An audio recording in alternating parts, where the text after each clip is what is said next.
안녕하세요. 전라북도 정읍의 한 작은 마을에 살고 있는 74세 박말순입니다.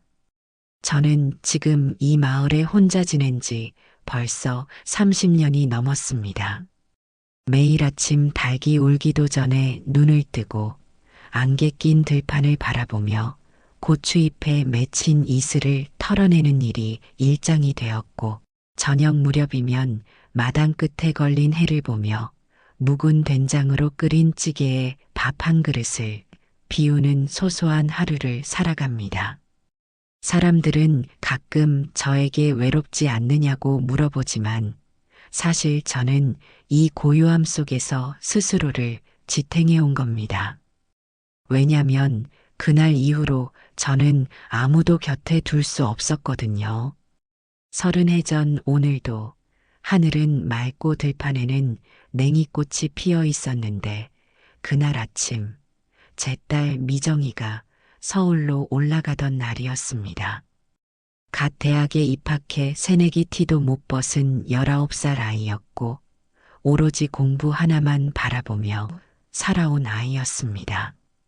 아버지 없이 자란 미정이를 저는 밥보다 책을 먼저 챙겨 키웠고, 아침마다 버스 정류장까지 자전거에 태워 데려다 주며 그 아이의 뒷모습만 바라봐도 속이 꽉 찼습니다. 그런데 그런 아이가, 그런 천사가 서울에서 첫 수업을 마치고 내려오는 길이었답니다. 친구들과 버스를 타고 전주까지 오고 거기서 막차를 놓쳐 밤길을 걷던 중이었다고 합니다. 마을 어귀, 오래된 느티나무 밑에서 제 딸아이는 음주 상태의 남자가 몰던 고급 승용차에 치인 채로 한밤중 길가에 그대로 방치되어 있었습니다. 심지어 그놈은 차에서 내려 아이 상태를 확인하기는커녕 그대로 도망쳤답니다.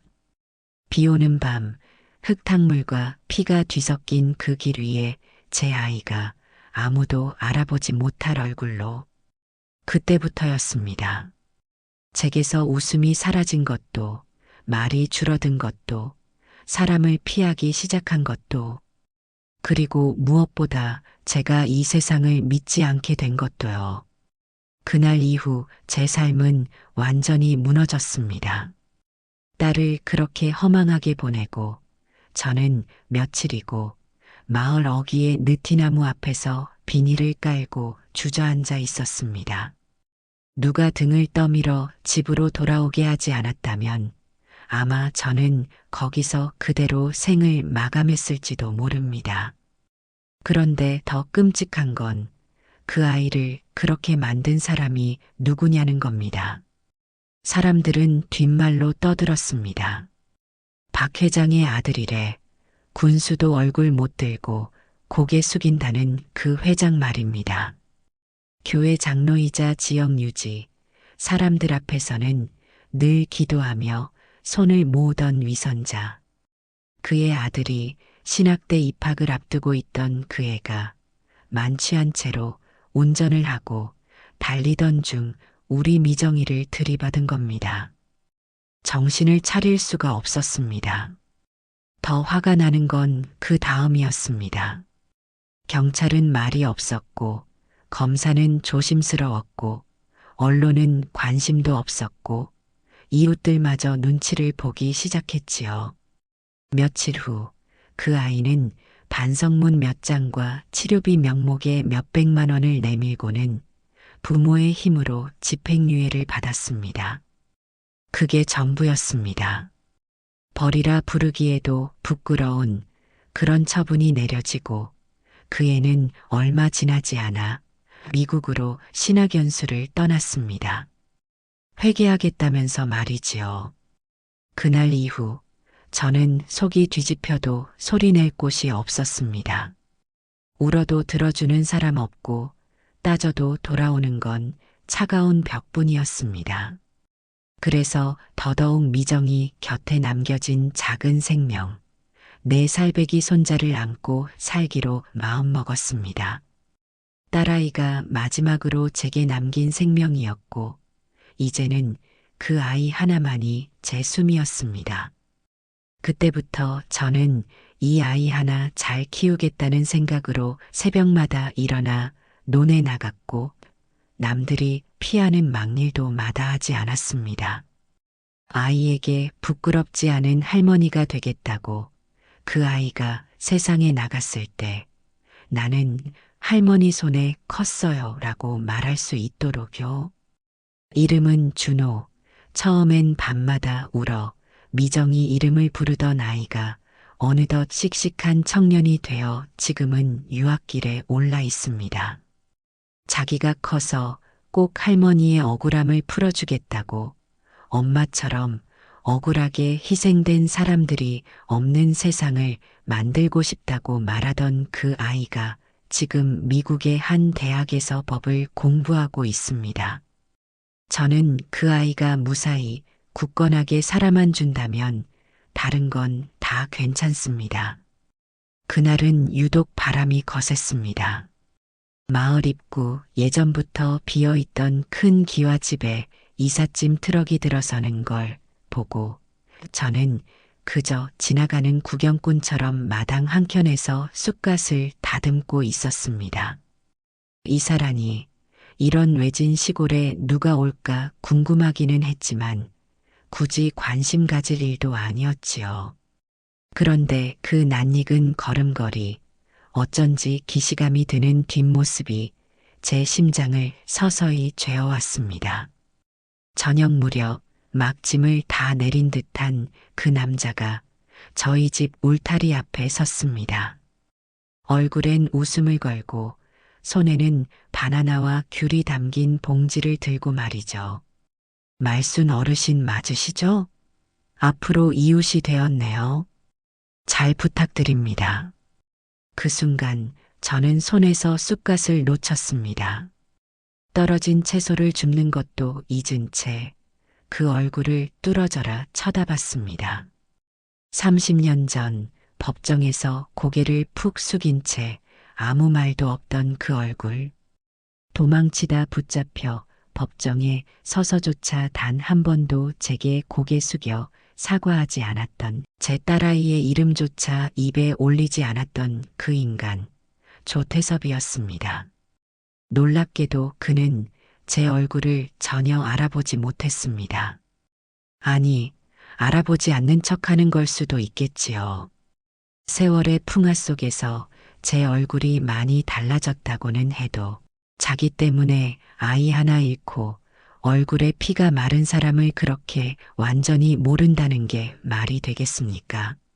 하지만 그는 너무도 자연스럽고 능청스럽게 심지어는 예의를 차려가며 고개까지 꾸벅 숙였습니다. 이 동네엔 처음이라 잘 부탁드려요. 제가 교회 장로입니다. 앞으로 자주 뵙게 될 것 같네요.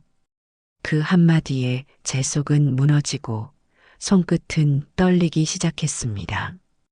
제 눈앞에 서 있는 이 사람이 제 아이를 죽이고도 단 한 번의 사죄도 없이 사라져버린 그 조태섭이 맞다는 사실이 30년 전 그날 밤 이후 처음으로 제 심장을 다시 쥐어뜯기 시작했습니다. 그가 돌아간 뒤 저는 마당 끝 장독대 옆에서 한참을 서 있었습니다. 몸이 흔들렸고 다리에는 힘이 풀렸습니다.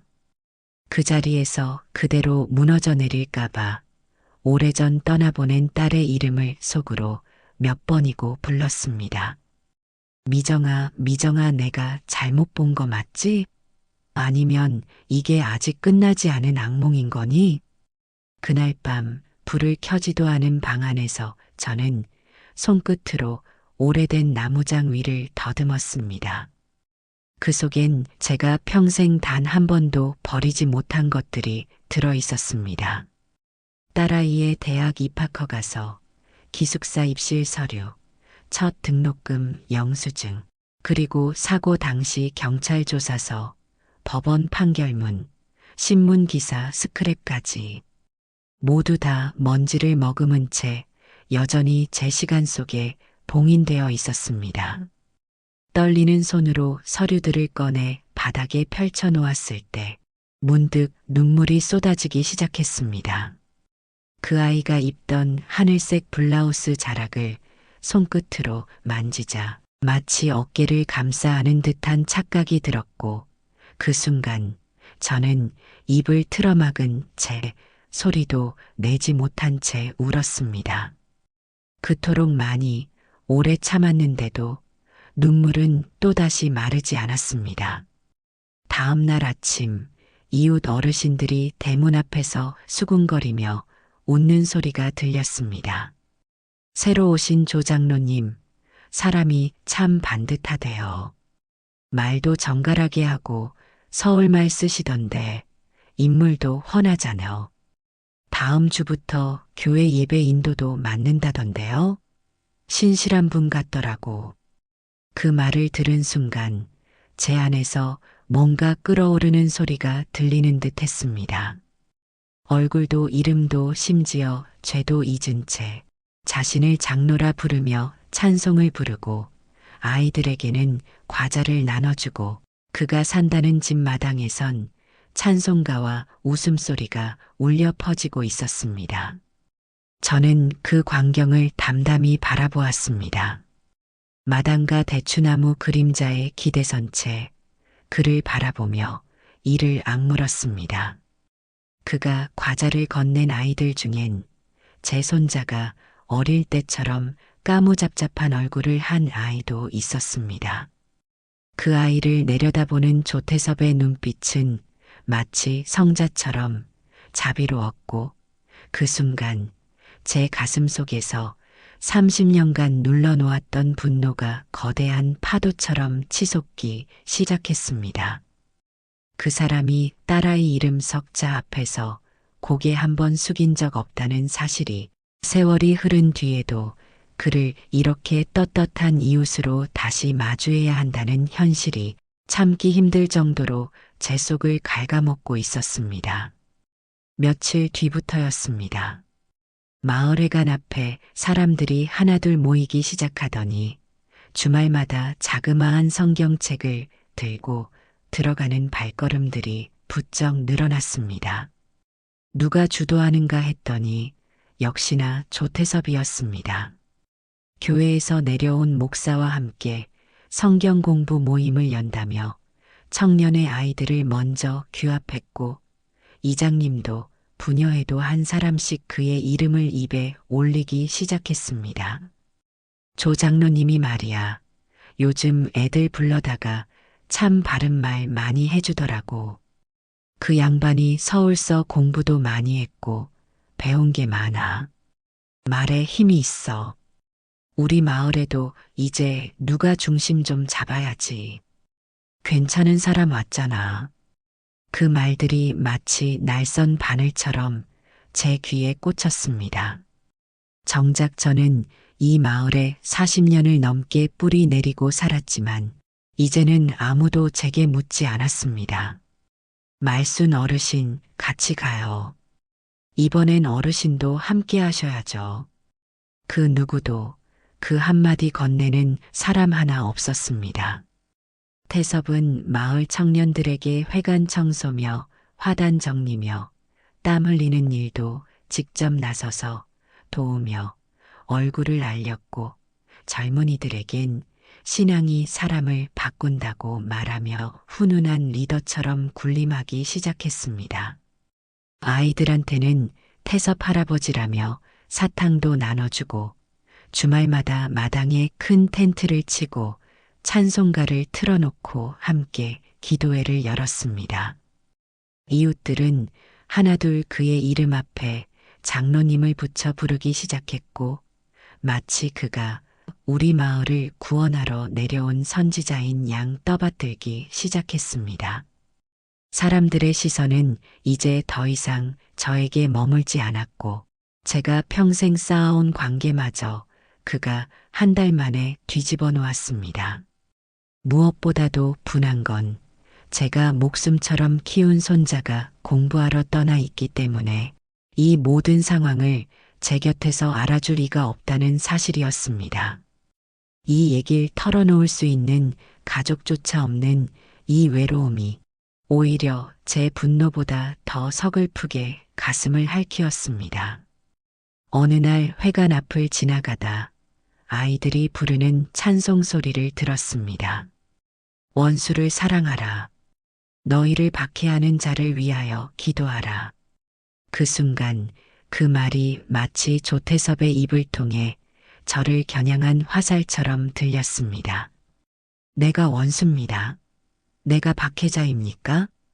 제가 30년간 어떻게 살아왔는지도 모르는 자들이 그를 중심으로 돌아가는 이 마을에서 저를 조용히 밀어내는 듯한 분위기에 저는 처음으로 이렇게 생각하게 되었습니다.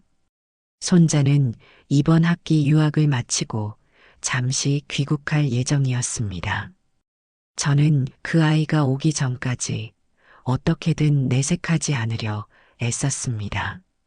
이 고요한 마을에 그 인간이 다시 나타났다는 사실도, 이젠 모두가 그의 편이 되어버렸다는 사실도 되도록이면 아이에게는 말하지 않으려 했습니다. 그 아이에게만큼은 이 세상의 더러움과 추함을 조금이라도 덜 보여주고 싶었기 때문입니다. 하지만 세상 일이 뜻대로만 흘러가지는 않더군요. 그날따라 햇볕이 유난히 따갑던 오후, 손자가 역에서 막 도착해 짐을 풀고 산책을 하던 중 마을 회관 앞에서 사람들과 인사를 나누고 있는 조태섭을 보게 된 겁니다. 마침 그가 마스크를 잠시 내리고 웃고 있었고, 그 얼굴을 본 손자는 벼락 맞은 사람처럼 그대로 얼어붙었습니다. 저녁 식사도 제대로 들지 않은 채 손자는 방에 들어서자마자 이를 악물고 말했습니다. 할머니, 저 사람이에요? 엄마를 죽인 그놈 맞아요? 저는 그 말을 들은 순간 젓가락을 놓고 손등으로 입을 가렸습니다. 어느새 올라온 눈물이 목울대를 타고 가슴속으로 떨어지고 있었고, 손자의 두 눈에는 수십 년을 눌러 참아온 분노가 활활 타오르고 있었습니다. 전 몰랐어요. 얼굴을 몰랐으니까. 근데 지금 보니까 확실해요. 뉴스에 나왔던 재판 기록도 생각나고 예전에 사진으로 봤던 그놈 맞아요. 할머니, 저 사람이 지금 이 마을에서 장로라 불리며 사람들한테 칭송을 받고 있다는 게 말이 됩니까? 전 그냥 두고 못 봐요. 절대 안 봐요. 전 복수할 겁니다. 저는 벌떡 일어나 손자의 팔을 움켜쥐었습니다. 수여가 안 돼. 제발 그러지 마. 그 사람 때문에 너까지 잃고 싶지 않아. 제 목소리는 떨렸고 그 말 한마디에 손자의 눈빛도 흔들렸습니다.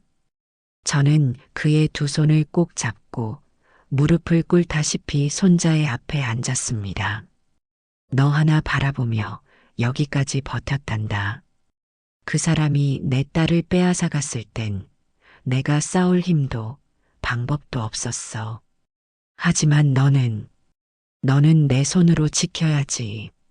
너까지 그렇게 분노에 사로잡히면 그 사람과 뭐가 다르니?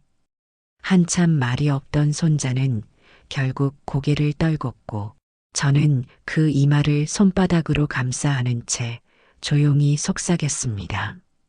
엄마처럼 널 잃고 싶진 않다. 그 말에 그 아이가 입을 앙다물고는 엉엉 울었습니다. 수년간 가슴에 눌러뒀던 슬픔이 쏟아지듯 엄마의 얼굴도 할머니의 아픔도 그리고 자신 안의 분노까지 다 뱉어내듯 그 아이는 한참을 제 품에서 울었습니다. 손자의 눈물을 등에 업고 저는 다시 싸움터로 돌아가기로 결심했습니다. 어떤 복수도 고발도 누군가를 끌어내리는 일도 그 아이의 손이 아닌 제 손으로 끝내야 했습니다. 제 인생의 마지막 남은 힘이라면 그것은 분노가 아니라 진실을 밝히려는 용기여야 했습니다. 그리하여 저는 서랍 깊숙이 넣어두었던 낡은 상자 속 자료들을 하나하나 꺼내어 책상 위에 펼쳤습니다. 누렇게 바랜 서류, 글자가 번진 메모지, 그리고 몇몇 이름들이 적힌 수첩을 바라보며 저는 다시 30년 전 그날의 어둠 속으로 발을 들였습니다. 우선 당시 담당 형사의 이름을 되짚었습니다. 그 사람은 수사를 하겠다며 저를 몇 차례 불러놓고는 늘 사건이 복잡하다며 진술을 축소해 받아 적었습니다. 당시 함께 있던 친구의 증언도 흐지부지 사라졌고 CCTV 자료는 차량 결함으로 녹화되지 않았다며 없던 일이 되었지요. 그때 저는 몰랐습니다. 그 모든 것들이 조태섭 집안의 손길 아래 조용히 그리고 완벽하게 묻혀가고 있었던 사실을. 하지만 지금은 다릅니다. 세상은 변했고 기록은 지워지지 않았습니다. 저는 그 형사가 퇴직 후 정읍 근교에 살고 있다는 걸 알아냈고 한달음에 찾아가 조용히 문을 두드렸습니다.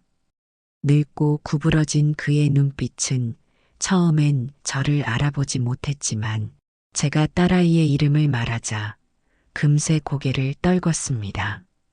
그 사건 아직도 잊지 못하시겠지요. 그땐 윗선에서 자꾸 손을 놓으라 해서 나도 어쩔 수 없었어요. 저는 떨리는 손으로 그의 앞에 피해자 진술서 복사본을 내밀었습니다. 이건 미정이 친구가 쓴 진술서입니다. 그날 밤 미정이랑 함께 걷고 있었던 아이예요. 당신이 이걸 받았던 기억 정말 없습니까? 그는 한참 침묵하다 마침내 입을 열었습니다. 그 아이, 진술하러 왔던 거 기억나요? 그런데 조 씨 집안 변호사가 와서 진술이 바뀌었단 얘기가 올라왔죠. 윗선에서 묵인하라는 지시가 떨어졌어요.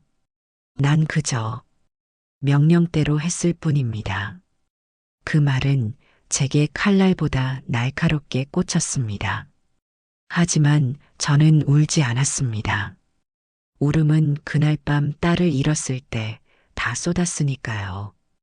이젠 그 눈물을 대신해 기록을 모아야 했습니다. 며칠 후 과거 담당 형사는 다시 저를 찾아왔습니다. 손에는 오래된 서류 봉투 하나를 들고 있었고 눈빛은 어딘지 모르게 지쳐 있었습니다. 우리가 마주 앉은 낡은 부엌 탁자 위에 그는 말없이 봉투를 내려놓았습니다. 이건 당시 내가 수사 중에 따로 복사해 두었던 자료입니다. 증거로 삼을 수 있었던 건데 윗선의 압박이 너무 심해 결국 묻어버렸습니다. 30년이 지난 지금까지도 그날 그 아이 눈빛이 잊히지 않았습니다. 봉투를 열자 거기엔 당시 조태섭의 사건 당일 음주 측정이 이뤄졌음을 증명하는 초기 수사일지가 들어 있었습니다. 수사 기록에선 누락되었던 페이지들이었고 영상에는 조태섭이 사고 후 차에서 내렸다가 누군가를 확인한 듯 고개를 돌리고는 그대로 도망치는 모습이 담겨 있었습니다. 그 장면을 본 순간 제 등뼈가 싸늘해졌습니다. 미정이가 그 밤 그렇게 차가운 땅 위에서 그 사람을 보고도 도움을 받지 못한 채 조용히 아주 조용히 숨을 거뒀을 걸 생각하니 제 심장은 그 자리에서 멎어버릴 것만 같았습니다. 하지만 저는 그 자리에서 흐느끼는 대신 주먹을 꽉 쥐고 다짐했습니다. 이제 이 진실을 세상에 꺼내놓을 차례라고. 그날 밤부터 저는 손자의 도움을 받아 모든 자료를 디지털화하기 시작했습니다. 낡은 수기 자료는 스캔했고 오래된 VHS 영상은 변환해 편집 자막을 달고 재판 당시 판결문과 함께 사건 개요, 조 씨 집안의 권력 개입, 수사 왜곡 정황까지 한치의 의심 없이 정리해 올렸습니다. 그리고 마침내 영상을 유튜브 채널에 올리는 순간 제 손가락은 잠시 머뭇거렸지만 제 딸의 사진을 떠올리며 게시 버튼을 눌렀습니다. 영상 제목은 단순했습니다. 제 딸을 죽인 남자, 장로가 되어 돌아왔습니다. 진실을 밝힙니다.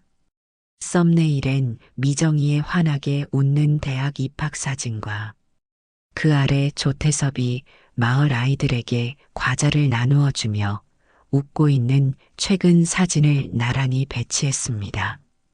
이제 침묵은 끝났습니다. 이 진실을 본 사람들이 더 이상 모른 척할 수 없게 할 것입니다. 그리고 저는 기다렸습니다. 이 진실이 누군가의 심장을 흔들어 놓기를, 이 가면을 쓴 한 남자의 실체가 드러나기를. 이제 결말을 향해 나아갈 준비가 되었습니다. 영상은 올린 지 하루도 채 지나지 않아 마치 불붙은 산불처럼 퍼져나갔습니다. 30년 전의 뺑소니범, 지금은 장로라는 자극적인 제목의 뉴스가 각종 포털 메인에 걸렸고 사람들은 충격과 분노를 숨기지 못했습니다. 한때 성실한 신앙인이라며 칭송받던 그의 이중적인 삶, 그리고 피해자의 어머니가 직접 수집하고 공개한 자료들 속에서 사람들은 더 이상 조태섭이라는 이름을 외면할 수 없었습니다. 댓글 창에는 그를 향한 분노와 그동안 고통 속에서도 조용히 살아온 저를 향한 위로가 이어졌습니다. 어머님의 용기에 박수를 보냅니다. 진실은 결국 드러납니다. 딸의 억울함을 끝까지 지켜낸 어머니, 존경합니다. 그 말들 속에서 저는 처음으로 세상이 제 편이 되어준 듯한 위안을 느꼈습니다. 며칠 뒤 조태섭은 이 마을을 떠났습니다. 그가 마지막으로 모습을 드러낸 날, 마을 사람들의 시선은 예전처럼 따뜻하지 않았고 조용히 멀어져만 갔습니다. 그의 집 앞엔 금매라는 붉은 글씨의 매물 현수막이 붙었고 그가 몸담았던 교회 역시 구성원들의 이탈로 결국 해체 수순을 밟게 되었습니다. 그렇게 30년 만에 제 딸아이의 억울한 죽음 위에 세워졌던 위선의 성체가 무너져 내렸습니다. 그리고 저는 영상 마지막 장면에 딸 미정이의 사진을 조심스럽게 덧붙였습니다. 생전 늘 묶던 머리를 반듯하게 올리고 입가에 수줍은 미소를 머금은 사진이었습니다. 카메라를 향해 조용히 입을 열었습니다. 미정아, 미안하다. 그날 내 이름조차 아무도 부르지 않았고 너를 위해 싸워주겠다고 나선 사람 하나 없었는데 엄마가 너무 오래 걸렸지. 하지만 이제야 너에게 진심으로 사과할 수 있게 되었구나. 눈물이 흐르지 않았습니다. 그 대신 아주 오래된 고통이 조용히 그리고 완전히 가라앉는 것을 느꼈습니다. 며칠 뒤 손자가 제게 조심스레 말을 꺼냈습니다. 화면 속에서 떨리는 손으로 딸의 사진을 쥐고 말하던 저의 모습을, 세상 앞에서 담담하게 진실을 드러내던 그 순간을 그 아이는 가슴에 깊이 새겨두고 있었던 모양이었습니다. 할머니, 전 이제 알았어요. 복수란 누굴 쓰러뜨리는 게 아니라 진실을 지키는 일이란 걸요. 전 할머니처럼 누군가를 지켜내는 사람이 될래요. 그 말에 저는 말없이 아이의 손을 꼭 잡았습니다. 미정이가 살아 있었다면 그 아이보다 겨우 몇 살 위였을 손자. 그 아이의 눈동자 속에서 저는 제 딸의 반듯한 영혼을 본 듯 했습니다. 영상은 이후 조회수 100만을 넘겼고 수많은 사람들이 댓글로 손편지처럼 정성 가득한 위로를 전해왔습니다. 어머니 덕에 우리 사회가 조금 더 따뜻해졌어요. 당신의 용기는 누군가의 삶을 지켜주는 방패가 되었어요. 이제는 그분의 딸이 웃고 있을 거예요. 그 따뜻한 말들이 지난 30년 동안 제가 받아보지 못했던 위로처럼 느껴졌습니다. 무너진 정의 앞에 외로이 서 있었던 저의 지난 시간이 누군가의 공감과 연대로 조금씩 채워지고 있었습니다. 그리고 며칠 후 저는 들꽃 몇 송이를 손에 쥐고 작은 비석이 놓인 딸아이의 무덤을 찾았습니다. 봄비에 씻긴 흙은 촉촉했고 잔잔한 바람은 제 머릿결을 조심스레 쓸어내렸습니다. 저는 조용히 무릎을 꿇고 앉아 아이의 이름을 부르며 오랜 시간 눈을 감았습니다. 그 어떤 울음도 그 어떤 원망도 남아있지 않았습니다. 이제야 말할 수 있었습니다. 미정아, 엄마 잘했지? 이제 너한테 당당히 갈 수 있겠구나. 그리고 저는 그 자리에서 아주 평온한 얼굴로 미소를 지었습니다. 세상의 가장 작은 정이라도 결국은 누군가의 삶을 구한다는 것을 제 몸으로 증명해냈다는 그 마지막 안도의 웃음이었습니다.